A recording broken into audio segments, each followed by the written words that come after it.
Ganpati Bappa Morya, Mangalmurti Morya. 27 August 2025 पासून सुरू होणाऱ्या गणेश चतुर्थीच्या सर्वांना हार्दिक शुभेच्छा. या दिवशी आपल्याकडे गणपती बाप्पांची स्थापना म्हणजेच प्राणप्रतिष्ठा करायची असते. परंतु सर्वांनाच गुरुजी किंवा ब्राह्मण मिळणे शक्य होत नाही. त्यामुळे घरच्या घरी साध्या सोप्या पद्धतीने गणपतीची स्थापना कशी करायची ते आपण पाहूयात. गुरुजी संस्कृतमध्ये जे मंत्र म्हणतात ते आपल्याला म्हणणे शक्य होत नाही, कारण आपले संस्कृतचे उच्चार तितके स्पष्ट नसतात. त्याऐवजी मराठी श्लोक म्हणून विधिवत पूजा कशी करावी ते देखील आपण आज बघूयात. पूजेला सुरुवात करण्यापूर्वी राहू काळात गणपतीची स्थापना करू नये हे जाणून घ्या. जर तुम्हाला गणपतीभोवती आरास करायची असेल तर ती आधी करून ठेवली तरी चालते.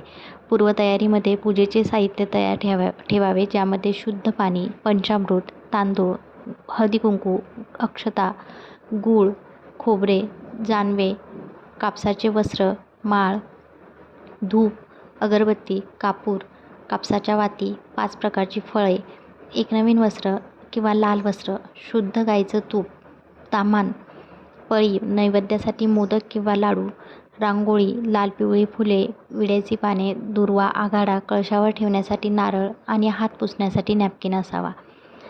गणपतीचे मुख पूर्वेस किंवा पश्चिमेस येईल अशा पद्धतीने घरातील जागा निवडावी.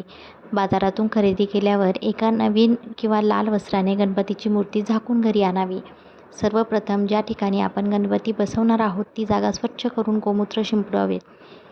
गणपती स्थापनेची सुरुवात कलश स्थापनेपासून करतात. यासाठी एका कलशामध्ये 80% शुद्ध पाणी भरून त्यावर कुंकवाने स्वस्तिक काढावा. 2 समयांमध्ये तेल वाती भरून त्या तयार करून ठेवाव्यात. गणपती स्थापनेची विधिवत पूजा कशी करायची ते आपण पाहूयात. सर्वप्रथम टेबलावर पाट मांडून त्यावर लाल वस्त्र अंथरून त्यावर तांदळाने स्वस्तिक काढावे. या स्वस्तिकावर हळदी-कुंकू वाहून गणपती बाप्पा मोरया, मंगलमूर्ती मोरयाचा जयघोष करत गणपतीच्या मूर्तीची स्थापना करावी. गणपतीच्या उजव्या बाजूस तांदळाची रास करावी आणि त्यावर हळदी-कुंकू, अक्षता, एक सुपारी, नाणं, फूल आणि दुर्वा टाकून कलश स्वच्छ पाण्याने भरून ठेवावा आणि त्यावर नारळ ठेवायचा आहे. नारळाची शेंडी वरती येईल अशा पद्धतीने नारळ ठेवावा. आता घरातील देवांना, वडीलधाऱ्यांना आणि आईवडिलांना नमस्कार करून पूजा सुरुवात करावी. दीपपूजनाने सुरुवात करून दिव्यांची हळदी-कुंकू, अक्षता, फूल वाहून पूजा करावी आणि नमस्कार करावा. ओम श्री दीपदेवताभ्य नमः गंधाक्षता पुष्पम समर्पयामी म्हणावे. यानंतर स्त्रियांनी स्वतःला हळदी-कुंकू तर पुरुषांनी चंदनाचा टिळा लावून घ्यावा. एका तांब्याभर शुद्ध पाणी घेऊन त्यामध्ये एक फूल बुडवून सर्व पूजा साहित्यावर आणि स्वतःवर शिंपडावे. असे केल्याने सर्वांची शुद्धी होते असे म्हणतात. गणपतीच्या तोंडावर ठेवलेले वस्त्र काढून आचमन करावे. यासाठी 3 वेळा देवांची नावं घेऊन पाणी आवाज न करता प्यायचे आहे आणि 4थ्या वेळी हे पाणी ताम्हणामध्ये सोडवून द्यायचे आहे. पुन्हा डाव्या हाताने उजव्या हातावर पळीभर पाणी घेऊन ओम केशवाय नमः म्हणत हे पाणी प्यावे. दुसऱ्या वेळेस ओम नारायणाय नमः आणि तिसऱ्या वेळेस ओम माधवाय नमः म्हणून हे पाणी प्यावे. 4थ्या वेळी हातातील पाणी ताम्हणामध्ये सोडावे आणि ओम गोविंदाय नमः म्हणावे. ही क्रिया आपल्याला 2 वेळा करायची आहे. यानंतर शक्य असेल तर भगवान विष्णूंची 24 नावे घेतली जातात. शक्य नसेल तरी पूजा पुढे चालू ठेवावी. आचमन केल्यामुळे शरीराची शुद्धी होते आणि आपली पूजा व्यवस्थित संपन्न होते. त्यामुळे आचमन करणे गरजेचे आहे. आता उजव्या हातात 2 वेळा पाणी 2 पळी पाणी, हळदी-कुंकू, अक्षता आणि एक फूल घेऊन संकल्प करत भगवान गणपती बाप्पांना प्रार्थना करायची आहे की मी भगवान श्री विष्णूंचं स्मरण करून आज दिनांक 27 ऑगस्ट रोजी तुम्ही पूजा करत असलेली वेळ आणि गोत्र सांगायचं आहे. माझ्या कुटुंबासहित माझ्या कार्यांच्या सिद्धीसाठी, चांगल्या आरोग्यासाठी, विघ्नास नाश आणि सुख समृद्धीसाठी, गणेशाची खूप कृपा आशीर्वाद मिळवण्यासाठी ही पूजा करत आहे असे म्हणत हातातील पाणी ताम्हणात सोडावे. या व्यतिरिक्त तुम्हाला वेगळा संकल्प करायचा असेल तो देखील तुम्ही इथे सांगू शकता. यानंतर कलशावर हळदी-कुंकू, अक्षता वाहत श्री कलश देवताभ्यो नमः सकल पूजा गंध अक्षता पुष्पम समर्पयामी म्हणत कलशाची पूजा करावी आणि त्याला नमस्कार करावा. आता गणपतीची प्रतीक म्हणून एक सुपारी ताम्हणात घ्यावी आणि गणपती बाप्पांचं स्मरण करून वक्रतुंड महाकाय सूर्यकोटी समप्रभ निर्विघ्नं कुरु मे देव सर्व कार्येषु सर्वदा म्हणत पहिल्यांदा आवाहन करायचे आहे. थोड्या अक्षता सुपारीवर वाहून गणपतीच्या मूर्तींवर देखील वाहायच्या आहेत. अशा प्रकारे आपण बाप्पांना पूजेमध्ये आमंत्रित करत आहोत. श्री गणेश देवताभ्यो नमः आवाहयामी आवाहनार्थे अक्षतां समर्पयामी म्हणत आपण देवाला अक्षता देणार आहोत. थोड्या अक्षता सुपारीवरती आणि गणेश मूर्तीवरती वाहत आपण गणपती बाप्पांना पूजेसाठी आसन देत आहोत. श्री गणेश देवताय नमः समर्पयामी म्हणत गणपती बाप्पांना आधी शुद्ध पाण्याने आणि त्यानंतर पंचामृताने स्नान घालायचे आहे. पुन्हा एकदा शुद्ध पाण्याने स्नान घालावे. आता एका पळीमध्ये पाणी घेऊन त्यामध्ये हळदी कुंकू अक्षता फूल टाकून पुन्हा एकदा गणपती बाप्पांचा अभिषेक करायचा आहे आणि श्री गणपते नमः गंधक स्नानम समर्पयामी म्हणत गणपती बाप्पांना गंधाने स्नान घालावे.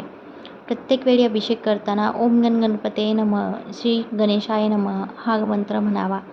यानंतर गणपतीची सुपारी स्वच्छ धुवून कोरड्या कपड्याने पुसून गणपतीच्या मूर्तीच्या उजव्या बाजूस 2 विड्यांच्या पानावर ठेवावी. श्री महागणपते नमः आसनम समर्पयामी म्हणत गणपती बाप्पांना आसन द्यावे. अशा प्रकारे गणपतीची प्रतीक म्हणून सुपारीची पूजा आपल्याला करायची आहे, ज्यामध्ये गणपतीला चंदन, हळदी कुंकू, अक्षता, फूल वाहून कापसाची वस्त्रमाळ अर्पण करावी आणि गणपती मूर्तीची मनोभावे पूजा करावी. बाजारातून आपण जेव्हा मूर्ती आणतो तेव्हा ती फक्त मूर्ती असते. यामध्ये आपल्याला प्राणप्रतिष्ठा करायची असते, म्हणजे त्यामध्ये देवत्व निर्माण होईल. यासाठी आपला उजवा हात गणपतीच्या हृदयावर ठेवायचा आणि डावा हात आपल्या हृदयावरती ठेवून गणपती मूर्तीमध्ये प्राण आणायचे असतात. आपला उजवा हात गणपती मूर्तीच्या हृदयावर ठेवून डावा हात स्वतःच्या हृदयावर ठेवून डोळे बंद करून मनापासून गणपती बाप्पांचे स्मरण करून म्हणायचे आहे की हे गणपती बाप्पा, आमच्या हृदयातील प्राण आम्ही प्रतिष्ठापित करत आहोत, तर तुमच्यामध्ये प्राण येऊ द्या. ओम गणपते नमः मंत्राचा 3 वेळा जप करावा. प्रत्यक्षात आपल्यासमोर गणपती बाप्पा आहेत ही भावना मनात ठेवून हृदयातले प्राण एकरूप करायचे आहेत. यानंतर एक दुर्वा घेऊन ती शुद्ध तुपात बुडवून गणपतीच्या दोन्ही नेत्रांना लावायचे आहे. यानंतर डोळ्यांना, दोन्ही हातांना, पोटाला, पायाला लावायचे आहे. या मूर्तीमध्ये प्राण आलेले आहेत असे समजून गणेश पूजन करावे. एका फुलाने शुद्ध पाणी गणपतीवर शिंपडून श्री गणपते नमः शुद्धोदक स्नानम समर्पयामी म्हणून पंचामृतसुद्धा मूर्तीवर शिंपडायचे आहे आणि श्री गणपते नमः पंचामृती स्नानम समर्पयामी म्हणून पुन्हा एकदा शुद्ध पाणी शिंपडून श्री महागणपतीय नमः शुद्धोदकम स्नानम समर्पयामी म्हणावे.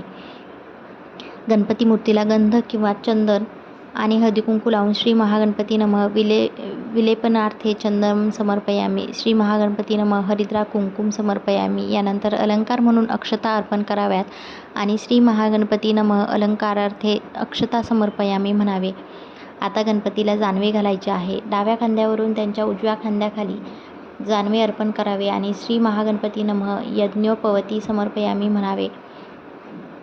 कापसाची वस्त्रमाळ घालायची आहे. गणपतीसाठी जे काही अलंकार हार घेतला असेल ते अर्पण करावे. फूल अर्पण करत श्री महागणपती नमः विविध पुष्पानं समर्पयामी म्हणावे. आता गणपतीला प्रिय असलेल्या दुर्वा अर्पण करायच्या आहेत आणि त्यासाठी दुर्वा अर्पण करत श्री महागणपती नमः दुर्वा कुराण समर्पयामी म्हणावे. यानंतर गणपतीसमोर एकावर एक 2 विड्याची पाने ठेवून त्यावर खारीक, खोबरं, हळकुंड, बदाम, सुपारी इत्यादी विड्याचे साहित्य ठेवायचे आहे. या विड्याचे हळदी कुंकू अक्षता वाहून पूजा करून गणपती बाप्पांना तांबूल अर्पण करत आहोत असे म्हणावे.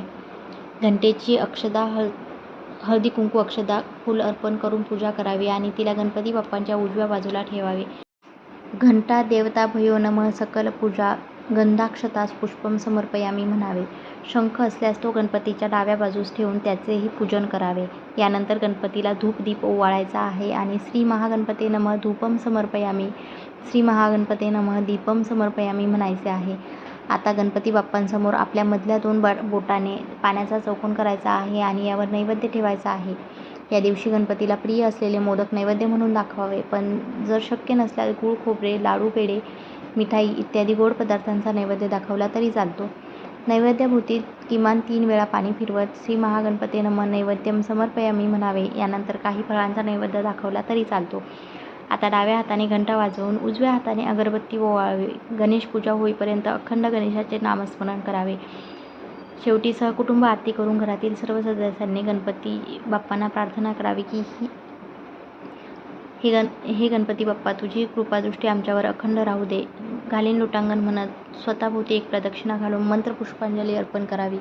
फुलांना गंध लावून अक्षता घेऊन ती देवाच्या पायावर वाहावीत आणि श्री महागणपती नमः मंत्र पुष्पम समर्पयामी म्हणत मनोभावे नमस्कार करत श्री महागणपती नमः नमस्कारम समर्पयामी म्हणावे. सर्वात शेवटी क्षमा प्रार्थना करावी आणि हे गणराया, आपण ज्ञानावर विजय मिळवणारे आहात, देवांचे प्रिय आहात. हे विनायका, आपण ज्ञानसंपन्न आहात, आपल्या चरणी माझा नमस्कार स्वीकार करावा.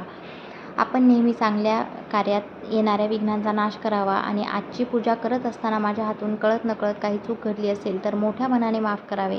माझ्या पूजेचा स्वीकार करावा आणि भोळी बाबडी माझी सेवा मान्य करून घ्यावी अशी प्रार्थना करावी. आरती झाल्यानंतर सर्वांना प्रसाद द्यावा आणि त्यानंतर पुढे 10 दिवस रोज सकाळ संध्याकाळ गणपतीची मनोभावे आरती करून नैवेद्य दाखवावा आणि नमस्कार करावा. अशा पद्धतीने आज आपण गणपतीच्या पूजेची घरच्या घरी प्राणप्रतिष्ठा कशी करावी हे पाहिले. आता आपण गणपती पूजनाचा आणि स्थापनेचा शुभ मुहूर्त पाहूयात. हिंदू पंचांगानुसार चतुर्थी तिथी ही 26 ऑगस्ट 2025 रोजी दुपारी 1:54 सुरू होते आणि 27 ऑगस्ट 2025 रोजी दुपारी 3:44 संपते. उदय तिथीनुसार आपल्याला गणेश चतुर्थी 27 ऑगस्ट 2025 रोजी साजरी करायची आहे. गणेश स्थापनेचा पहिला मुहूर्त 27 ऑगस्टला सकाळी 6 वाजल्यापासून दुपारी 1:45 आहे. दुसरा मध्यान्ह मुहूर्त सकाळी 11 वाजेपासून दुपारी 1:40 आहे. या वेळेत गणपतीची प्राणप्रतिष्ठा करण्यासाठी उत्तम मुहूर्त आहे. शिवाय तुमच्या वेळेनुसार या दिवशी कधीही प्राणप्रतिष्ठा करू शकता. राहुकाळ, या शुभ मुहूर्तांमध्ये सुद्धा 1.5 तासांचा राहुकाळ असणार आहे. या राहुकाळात आपल्याला गणपतीची पूजा आणि प्राणप्रतिष्ठा करायची नाही. हा राहुकाळ दुपारी 12 ते 1:30 या वेळेत असणार आहे. या काळात गणपतीची कोणतीही सेवा करू नये. धन्यवाद.